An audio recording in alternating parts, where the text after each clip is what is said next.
Синдаров жертвует ферзя конь Е5. Джавахир Синдаров — это именно тот, кто может погнуть пропеллер самому великому. В интернете сейчас бурные обсуждения. Победит Синдаров турнир претендентов, Гукеша тоже обойдет, а вот Магнуса. Поэтому я вам приготовил интереснейшую партию против Магнуса. Двигает Синдаров Е4, С5, сицилианская защита, развитие коня D6. Скорее всего будет вариант Найдорфа. Удар по центру, взятие — это все теория, дебют — это фундамент. Здесь без приключений, приключения у нас будут дальше. Вариант дракона избирает Магнус, и через несколько ходов у нас возникнет острейший плов с привкусом магнусятины. Ну а ты жми мне лайк, если любишь мои разборы. Здесь я тебя точно не подведу. Драконский слон на G7 развивается, слон Е3, и, конечно же, здесь будет взаимная любовь. Синдаров будет любить Магнуса на королевском фланге,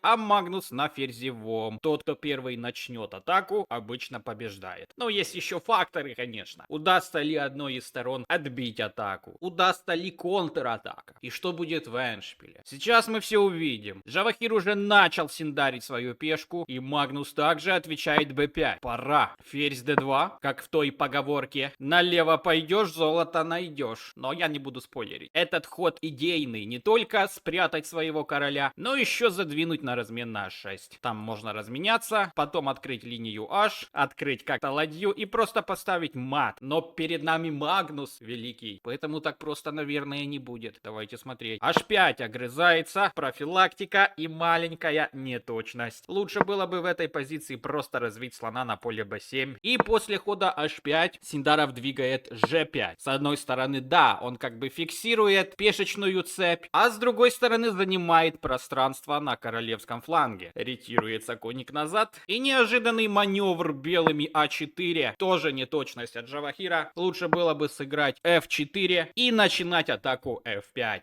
Но в партии было а4, и Магнус продвинул свою пешку на поле b4. Здесь лучше было бы забрать эту пешку, и все у черных хорошо. Линия b открыта для атаки, но это уже другая история. Задвинул сюда, конь занимает вип-место на поле d5, и Магнус укрепляет пешку на поле b4, тем самым ослабляет критически важное поле b5. Синдарский конь с удовольствием туда заскакивает и угрожает 16 копыт полю c7, чтобы ударить этого и ударить башенку. Конь а6 берет под контроль поле c7, но 16 копыт немножко больше, чем 8-4. Важная фигура драконский слон, его необходимо разменять. Легче будет атаковать и легче при случае длинной рокировки обороняться. Идет Магнус в рокировку, получай g7, король g7, диагональ d4, a1, h8 уже открыта для ферзя. И чернопольного монстра драконского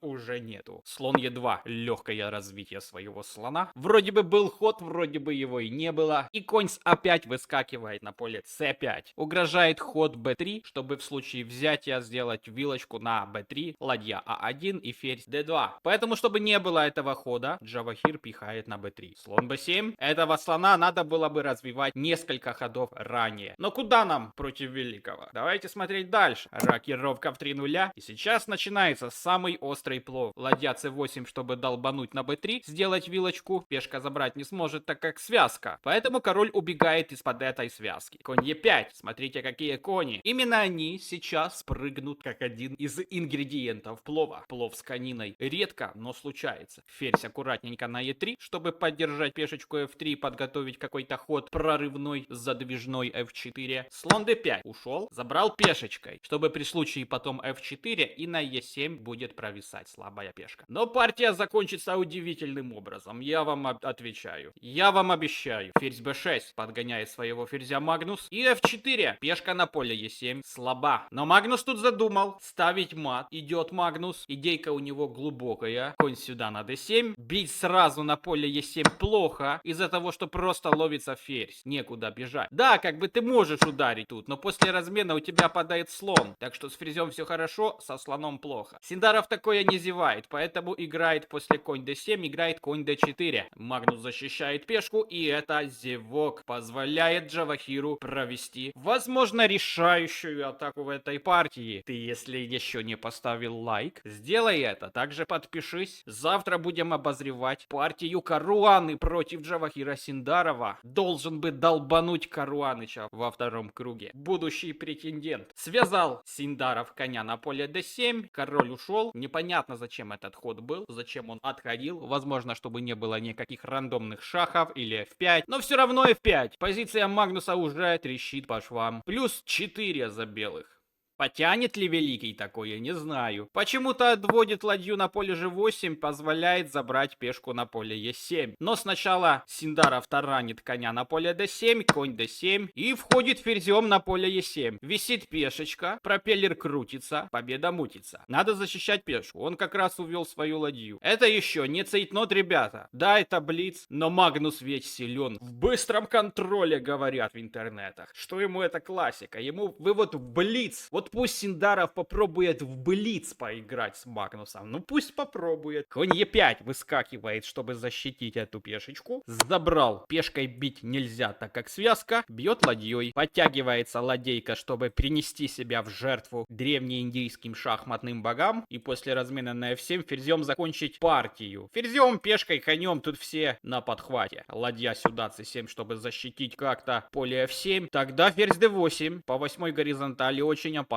ферзь. Сейчас будут комбинации. Ферзь c5 идет ставить мат. На самом деле конь тут все держит. Но Синдаров находит интересный мув конь c6. Перекрывает эту связку ладьи и ферзя. И теперь просто угрожает взятие этого ферзя. Если забрать конем, все равно забираем. С выигрышем качества, как минимум. Поэтому после конь d6 Магнус решил нагнать ферзя. Нагнал-то он ферзя. Хорошо, молодец. Ферзь e8 и ладья g8. Ключевая позиция в этой партии. Джавахир Синдаров находит невероятный ход, если ты тоже видишь его. Хотя комбинация достаточно сложная, и ее могут увидеть только более опытные игроки. Но если ты нашел, ты красавчик. Синдаров жертвует ферзя конь e5. Вот такие помидоры. А ты можешь поддержать, кстати, канал. Ссылочку в закрепленном комментарии оставляю. Магнус этого ферзя не забрал. Он сыграл по-другому. Давайте посмотрим, что будет, если забрать этого ферзя. Если забрать этого ферзя, последует ход конем, нападение на ферзя. Если ферзь уйдет, например, сюда, последует шах, король сюда, конь e8 и ферзь e8.